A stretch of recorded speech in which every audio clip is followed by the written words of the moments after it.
Gente, boa tarde. Meu nome é André Luiz de Castro Padilha, para quem não me conhece. Sou presidente do Clube Numismático do Estado do Rio de Janeiro e fundador também. Pesquisador há alguns anos, sou editor-chefe da editora Veritas. Eu publiquei um livro um ano atrás sobre as moedas da Bíblia. E a gente faz um recorte sobre entender o período bíblico, entender o que era o dinheiro e quais eram os dinheiros daquela época. Só que eu comecei a estudar numismática, na verdade, através da iconografia religiosa, que sempre foi uma paixão particular minha, entender a representação, entender o que cada elemento queria dizer, queria transparecer. E a gente, mesmo vivendo num estado laico, a gente tem muita referência da iconografia religiosa na nossa numismática. E através desse trabalho eu queria mostrar alguns elementos que são declaradamente religiosos, então a gente não tem nenhuma dúvida, só que a gente tem alguns elementos que eles não são descritos aqui como religiosos, são como valorização à cultura, à arte, mas são religiosos. Eu começo sempre lembrando que muita gente esquece que o Cristo Redentor ele não é só um ponto turístico do estado do Rio de Janeiro, da cidade do Rio de Janeiro, ele é um santuário católico. Só que a gente está tão acostumado a ver o Cristo Redentor como símbolo da cidade que a gente esquece que aquele ali é um local religioso, um templo religioso. E essa referência ela vem desde muito tempo.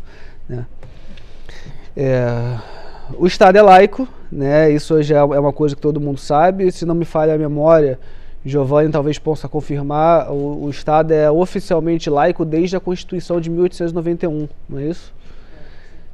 Então, desde 1891, o Estado é declaradamente laico. O que é ser um Estado laico? Quer dizer que o Estado não pode interferir nas práticas religiosas e nem cultuar também nenhuma prática religiosa. Se o Estado é laico, ele não pode assumir aspectos, nem elementos e nem iconografia de nenhuma religião. Só que isso não acontece. A Igreja tem um papel fundamental no desenvolvimento da nossa colônia, principalmente. A gente vê alguns elementos que a gente vai mostrar nas moedas em breve. Primeiro fazer um pequeno recorte que a religiosidade e a numismática sempre caminharam juntos. Essa primeira moeda é um tetadracma de Atenas, que é uma deusa pagã, Atenas, que era o símbolo e proteção da cidade de Atenas, na Grécia.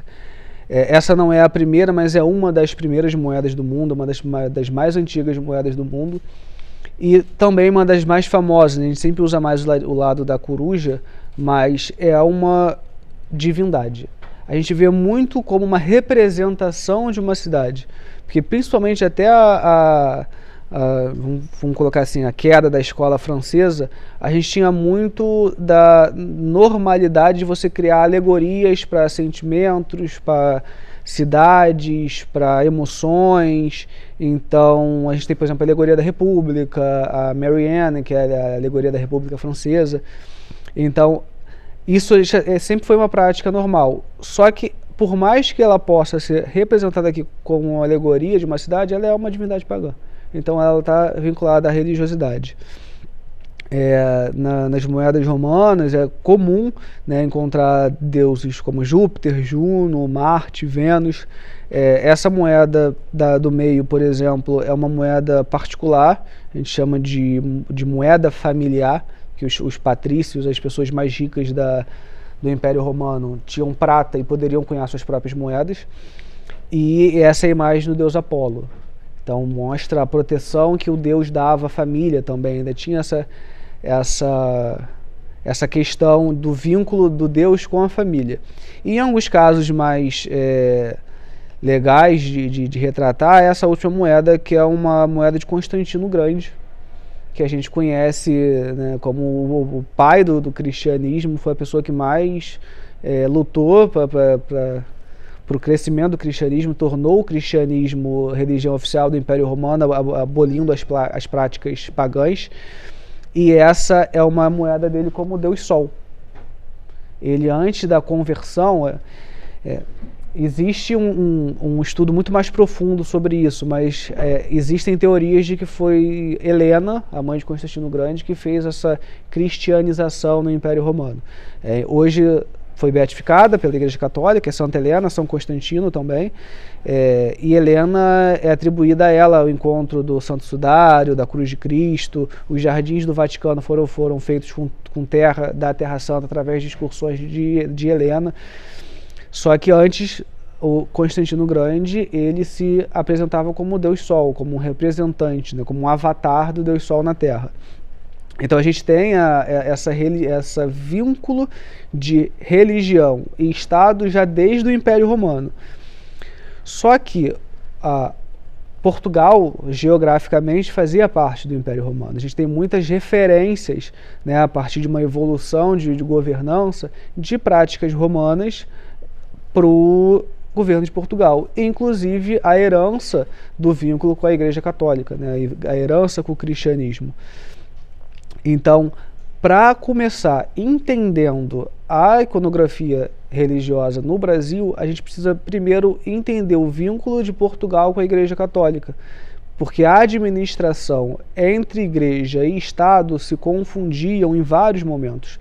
Inclusive, era normal de que cidades menores ou pequenos vilarejos eram regidos pelo clero, porque por falta de comunicação política, principalmente, a gente não tinha uma organização como a gente tem hoje, que é uma cidade, por exemplo, eu moro aqui no Rio de Janeiro, a cidade tem um prefeito, e eu moro no bairro de Campo Grande, que é o maior bairro do Rio de Janeiro. O bairro de Campo Grande tem uma subprefeitura, né? Ainda é uma organização política. Só que na igreja, na época do Império Português, perdão, no Reino de Portugal, ainda tínhamos uma administração que era compartilhada com a Igreja Católica, onde as autoridades católicas eram autoridades locais também, e a Igreja administrava as terras, porque em grande maioria as terras eram vinculadas à Igreja, né? A gente chega a um momento da Idade Média onde a Igreja tem mais poder do que o próprio reino, porque ela tem mais riqueza do que o próprio reino, né? Então, eu ainda coloco que durante a Idade Média a Igreja Católica exerceu uma influência significativa no governo de Portugal, desempenhando um papel essencial tanto na esfera espiritual quanto política. E isso, a moeda, desde o Império Romano, ela é um elemento de propaganda. Então a gente passa uma mensagem através da moeda, isso até hoje. Então, no Reino de Portugal, por uma influência católica, a gente tem elementos que muitas vezes estão despercebidos numa análise mais geral, né? E aí eu falo de quando começar entendendo um pouquinho a relação entre Portugal e Igreja, a gente consegue observar as primeiras moedas que circularam aqui no Brasil. É muito interessante quando a gente olha essa moeda e aparentemente ela não tem nenhum elemento cristão.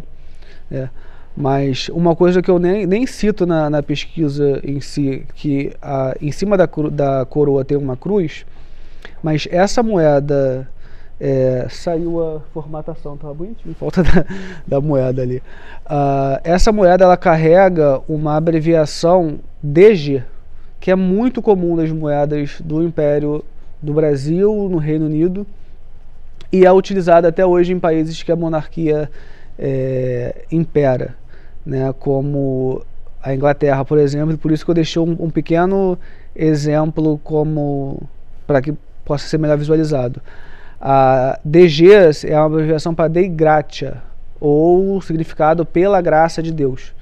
Então, por mais que não tenha um elemento católico ou cristão, como a cruz, como a imagem de Cristo, alguma simbologia mais clara, o imperador, ele era imperador pela graça de Deus.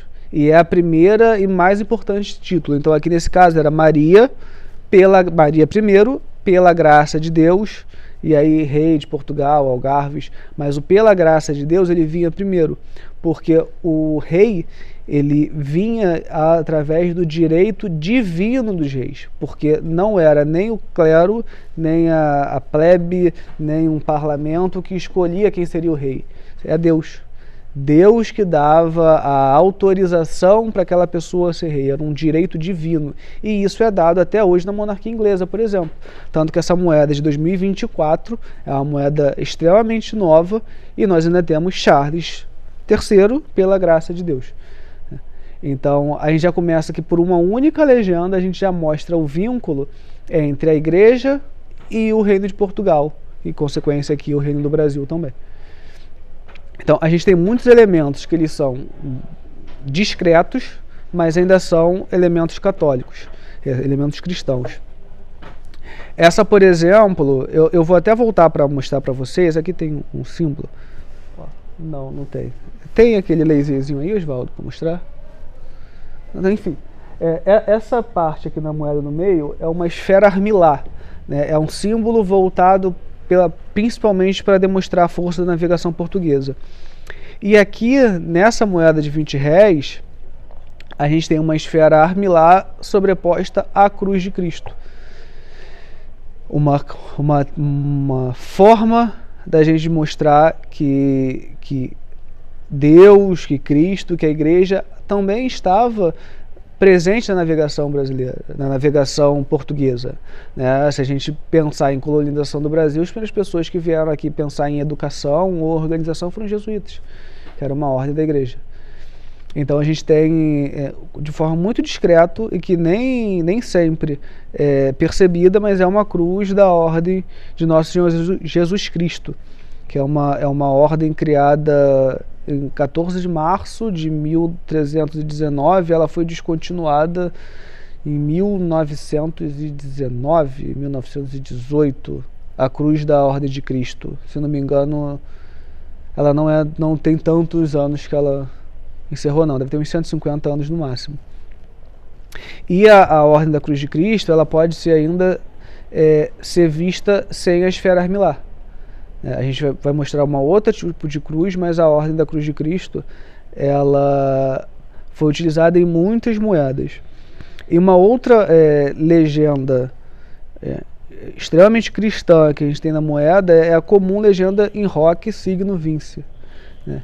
Que ela é normal estar frequente nas moedas do Brasil, mas é uma legenda católica. Esse significa por este sinal permanecerás. Tem a legenda aqui certinha. Por este sinal vencerás. E isso é vinculado a Constantino Grande, que ele numa batalha ele teria olhado para o sol e visto no reflexo do sol os dois monogramas os dois primeiros monogramas do nome de Cristo, que é o Xi e o Rho. E aí ele teria falado que por este sinal eles venceram a batalha, e isso acabou se tornando o lema do Império Romano depois de Constantino, e foi utilizado principalmente pelo governo português. E por este sinal permanecerá o sinal da cruz. Então é uma legenda muito comum. Eu até coloco que é presente em 64 tipos de moedas diferentes esse sinal, e é um sinal religioso, que muitas vezes a gente esquece. Eu coloco aqui uma moeda de cobre e a moeda de 1900 do quarto centenário, que é a última moeda que tem essa legenda, em roque no signo vince.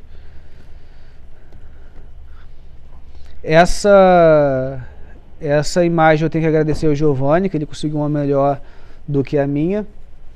E essa seria a primeira moeda cunhada na Casa da Moeda da Bahia. Essa moeda não foi aprovada, ela não chegou a circular. Eu estava conversando com o Giovanni, tem uma no Museu Herculano Pires e a outra a gente não sabe onde está. Está em Portugal. Inclusive nós temos uma das representantes do Museu Herculano Pires aqui na palestra, né, Val? Né? Representando o Museu Herculano Pires aqui também. Não? Eugênio Teixeira Leal, meu Deus, olha, gafe gravada. Desculpa, confundi os museus. Ninguém... Corta, Oswaldo, corta.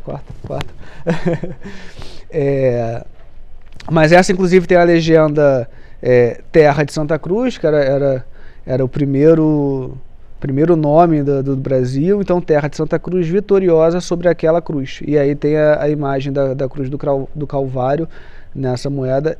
Inicialmente eu nem pretendia colocar essa moeda na apresentação, porque ela não chegou a ser uma moeda que circulou. Então ela não poderia chegar a falar de uma moeda que tem a relação direta com igreja e Estado, mas sim sobre o gravador igreja e Estado. Então, como não foi aprovada, nem estaria nessa palestra, mas eu resolvi mostrar porque essa é uma moeda que pouca gente conhece. Avançando aqui um pouquinho de nada, a gente tem um outro exemplar de uma cruz que é representada nas moedas do Brasil, que é a cruz de São Jorge, né? E a cruz de São Jorge ela é tão importante para Portugal que a cruz de São Jorge chegou a ser a bandeira de Portugal por um tempo. Então, isso a gente está falando de um Estado, como eu falei no começo da palestra, o Estado é laico oficialmente desde 1891.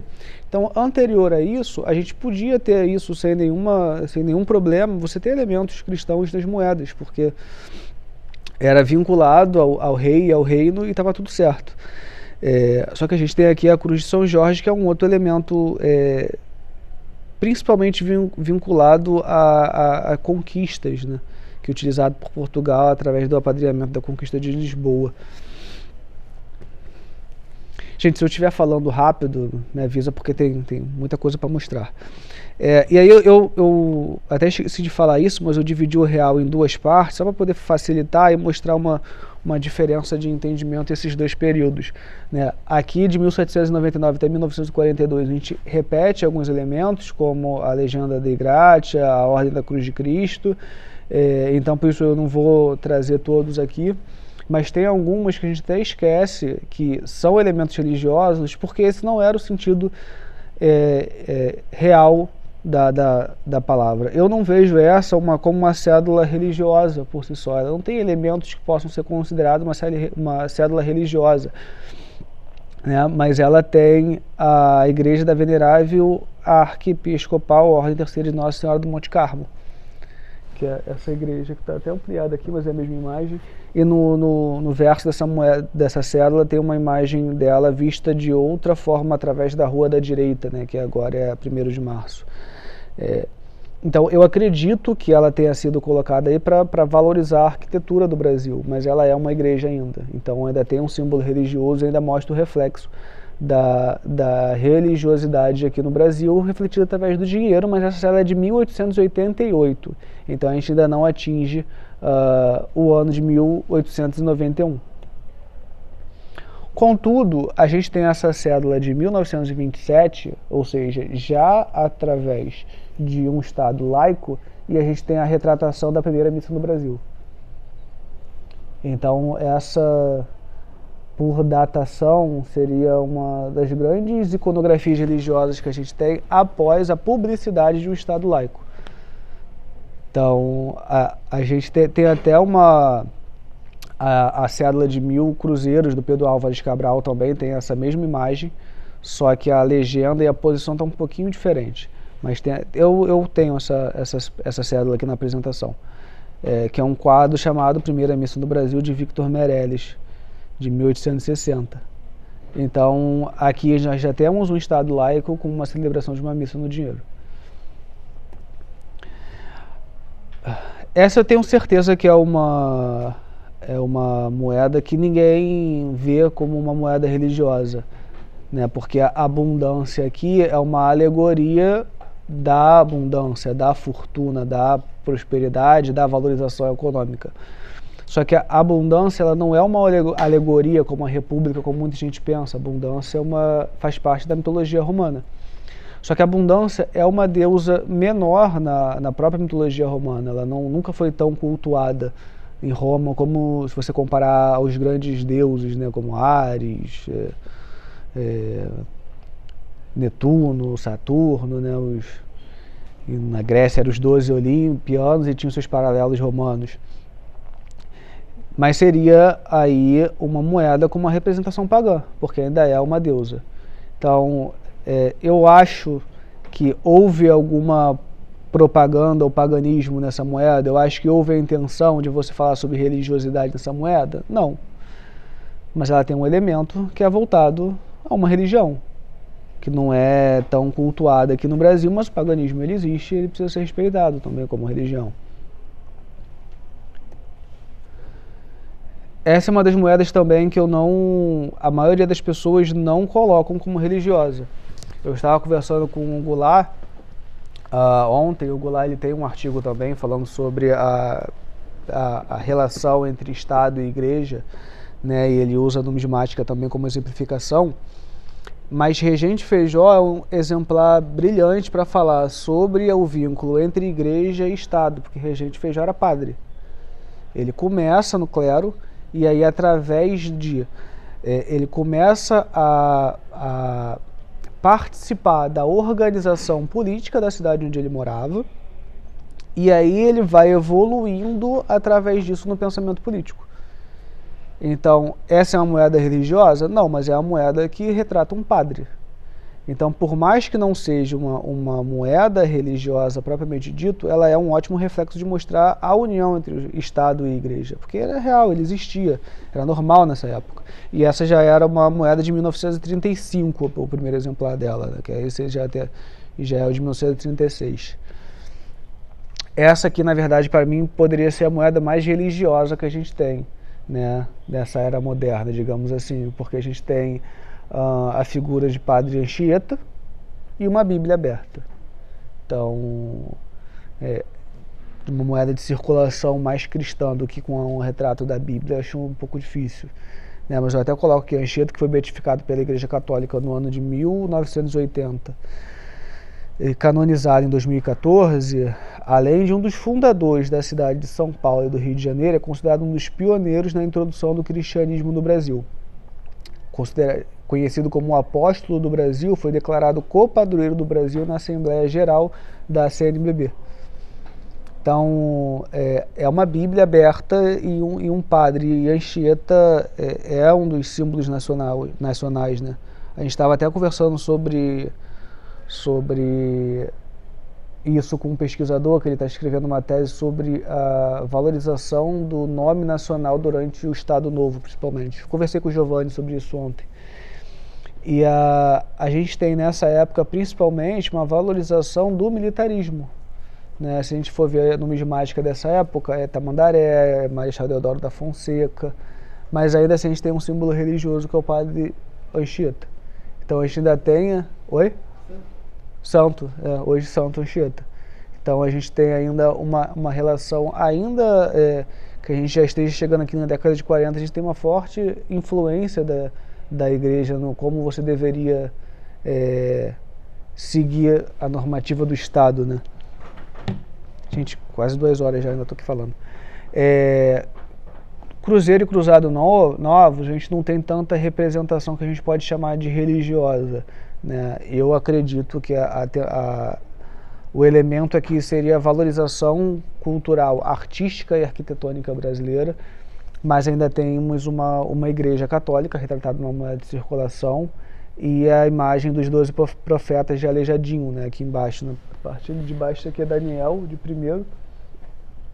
E essa moeda é interessante porque ela não é o que efetivamente foi construído, é o que Aleijadinho desenhou.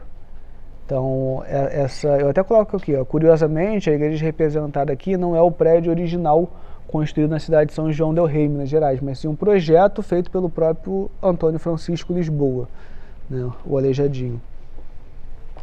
E aqui eu trago a primeira missa no Brasil, aí já na cédula de 1000 cruzeiros. É o mesmo quadro, uma posição um pouquinho diferente, o outro é um pouquinho mais abrangente, e nessa tem a legenda primeira missa. Cruzado e cruzado novo, a gente tem algumas moedas legais para falar. Primeiro que essa é a Cruz de Cristo, né, como ficou conhecida. Ela é uma moeda que não foi aprovada. Depois o exemplar que foi aprovado, a gente tinha um mapa do Brasil estilizado. Essa moeda ela deveria ter sido destruída, mas alguns exemplares felizmente sobreviveram. Então a gente tem aí alguns exemplares, ela é raríssima. E eu estava lendo o documento de autorização para a cunhagem desse modelo e ele fala cruz de Cristo e não cruz da ordem de Cristo. Então precisa ter uma análise temporal para a gente saber se é realmente vinculado à ordem de Cristo, à cruz de Cristo, ou se é uma cruz de Cristo normal. Eu acho que pelas abas, até laterais, até parece um pouquinho com a ordem da cruz de Cristo original, né, da ordem, mas a gente não sabe se é isso. Tá, essa é uma moeda também que eu não lembro de ter visto alguém falar como religiosa. E eu estava conversando até com o Goulart também sobre isso, a gente trocando figurinhas sobre as moedas, de que se ele considerava essa moeda como religiosa. Porque eu não tenho capacidade para definir se a moeda é religiosa ou não. Acho que isso foge bastante da minha área de estudo, então não tenho capacidade para definir. Mas eu coloquei aqui justamente para trazer reflexão. Eu trouxe a definição de axé, né, que está em Enciclopédia de Significados. Ele fala assim: axé, na língua iorubá, significa poder, energia ou força presente em cada ser ou em cada coisa. Nas religiões afro-brasileiras, o termo representa a energia sagrada dos orixás. O axé pode ser representado por um objeto ou um ser que será carregado com a energia dos espíritos homenageados no ritual religioso. Então, fica aqui uma pergunta: axé, nesse significado, nesse contexto, ele seria uma moeda religiosa? Ele poderia ser vinculado às religiões afro-brasileiras? A gente vê como símbolo da abolição, a gente não explora assim, os elementos que cercam essa descrição.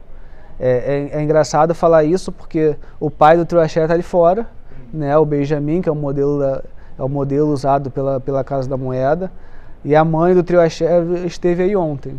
Não sei se já foi embora, mas esteve aí ontem. São pessoas vivas que foram utilizadas na Casa da Moeda como modelo e estão aí participando do evento também. Então essa é uma das partes que eu mais gosto dessa pesquisa, porque a gente ainda tem o religioso por entendimento, né, de que eu poderia ver elementos religiosos nessa moeda, mas eu sei que outras pessoas não vão ver elementos religiosos nessa moeda. Vão ver mais o significado através do força, né, através do energia. Né, mas é uma pesquisa que deveria caminhar sozinha por si só.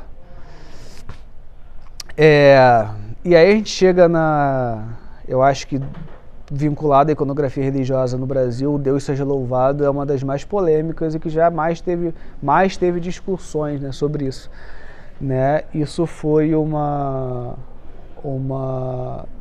pedido do presidente da época, José Sarney, e tem ele católico praticante, declarado, e ele solicitou isso, ele manifestou o pedido com base na legenda americana, né, em Deus confiamos, que está presente nas moedas americanas, e tem uma matéria do jornal O Globo, que o Sarney comenta, perdão, ele comenta se deveriam tirar o Deus Seja Louvado da cédula, e o título da matéria é, entre aspas, isso é falta do que fazer. E aí ele coloca assim: eu tenho pena do homem que na face da terra não acredita em Deus. Então, como é que a gente pode chamar um Estado de laico com uma frase dada pelo presidente, exigiu que fosse colocado na cédula dessa forma? Então, fica a pergunta: o Estado é realmente laico? Ele é laico até que ponto? E isso teve uma época da primeira família do Plano Real que as cédulas foram impressas sem o Deus Seja Louvado, depois voltou, mas isso é uma pesquisa à parte. No Cruzeiro Real e no Real, que é o período que a gente vive atualmente, a gente tem alguns elementos mais esquecidos, né? Por exemplo, a moeda de R$5 do ano de 2014, essa eu não coloquei imagem porque a minha não estava muito boa, mas na moeda a gente tem a representação do Bumba Meu Boi. O Bumba Meu Boi a gente vê como folclore, né, como uma festa cultural, mas ela é feita com muita influência ao catolicismo, né, tanto que é uma festa que tem padrinhos, né, o padrinho é São João, né, São João, São Pedro, São Marçal. Então, ok, é uma moeda do São Luís como patrimônio da humanidade. Então, é um viés cultural, não é um viés religioso, mas é possível olhar a moeda com um elemento religioso, porque a festa em si tem vínculo religioso. Então, ela fica naquela de que, às vezes, apresentar alguns elementos aqui fica parecendo, e eu entendo isso, como se eu estivesse forçando elementos religiosos na moeda. Só que tem coisas que são tão enraizadas na nossa cultura que a gente não consegue mais ver como elementos religiosos. E eu falo isso justamente usando o cenário do Cristo Redentor. O Cristo Redentor, se alguém perguntar o que é, vai falar, um ponto turístico, é um monumento. Não, o Cristo Redentor é um templo cristão. Ele é um santuário católico e ele é, inclusive, administrado pela Arquidiocese do Rio de Janeiro. Então, óbvio, eu sei que o vínculo da cidade do Rio de Janeiro com o Cristo Redentor é muito forte. E aqui nessa moeda está sendo representada o Rio de Janeiro. Mas o Cristo Redentor não pode ser ignorado como um elemento cristão. Então, é uma moeda religiosa? No meu ver, é assim. Pode falar alto.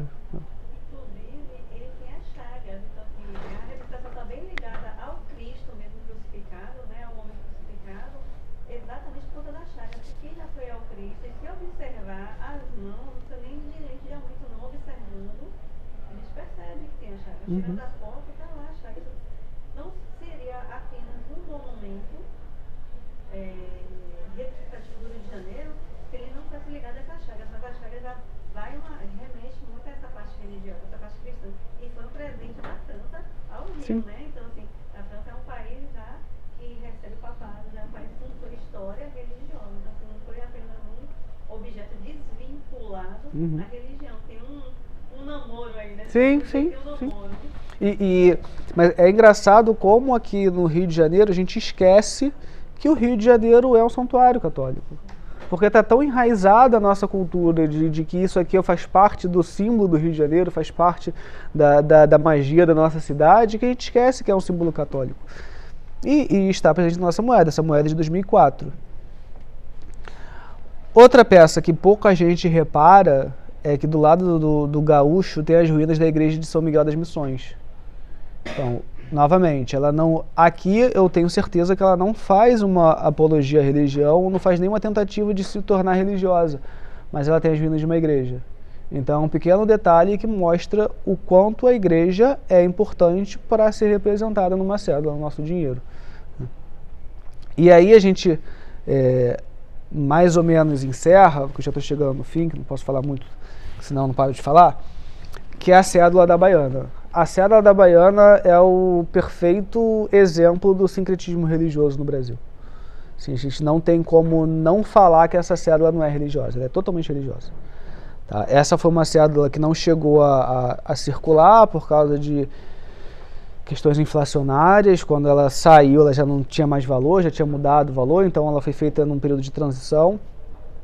Algumas sobreviveram e pela raridade, ela é uma série que não é tão barata, né? Você pega aí uma flor de estampa hoje por uns 550, 600 reais, não é uma cédula tão simples de achar, mas ela tem elementos extremamente religiosos. Por exemplo, né, essa foto é a lavagem do Bonfim, que é um ritual do sincretismo religioso brasileiro, né? E eu vou mandar aqui, eu vou ler também essa parte da frente. Do lado da Baiana são os balangandãs, né? Aí eu vou ler aqui, só porque eu de cabeça eu não lembro, mas ó, o romã e o cacho de uva simbolizam fertilidade, a madeira de figo e os dentes de animais associada à proteção, o caju representando a abundância e os peixes, cordeiro e pompas do Espírito Santo.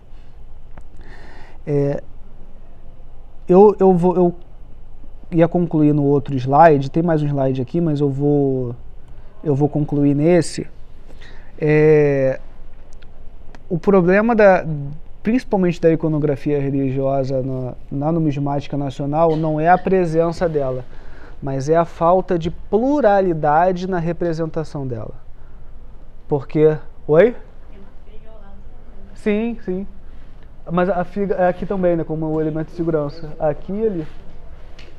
Então, porque o Brasil, ele tem outras religiões, né? E o que eu descrevi aqui foi uma cédula do sincretismo religioso, todas as outras cédulas com elementos cristãos, né? Então, a gente sabe o quanto que a Igreja Católica esteve presente na Constituição do Brasil como ele é hoje e, ok, representar, mas eu acho que se a gente quer ter um mínimo de igualdade e a gente quer falar sobre religião no dinheiro, a pluralidade religiosa que o Brasil tem deveria ser respeitada também.